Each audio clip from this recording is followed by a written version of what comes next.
BNP عوامی کے مرکزی صدر راجی راشون میر اسد اللہ بلوچ کا پنجگور میں ترقیاتی منصوبوں کا افتتاح۔ 12 جون کو راجی راشون میر اسد اللہ بلوچ نے میونسپل کمیٹی تسپ میں تاریخی باب دی زک گیٹ کا افتتاح کیا، جو تسپ اور کچھ ایجاد کے صدیوں پرانے رشتے، بھائی چارے اور تعاون کی علامت ہے۔ ایگریکلچر کالج پنجگور کے گیٹ اور آرٹیکلچر ڈپارٹمنٹ کا افتتاح بھی کیا، جس سے مقامی طلباء کو زراعت کی اعلیٰ تعلیم گھر کی دہلیز پر دستیاب ہوگی۔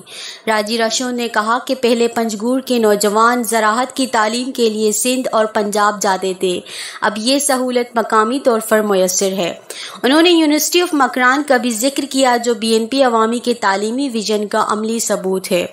راجی راشون نے پنجگور کے عوام کو تعلیم کو اولین ترجیح بنانے کی ہدایت دیتے ہوئے کہا کہ تعلیم ہی قوم کی بقا کی ضامن ہے۔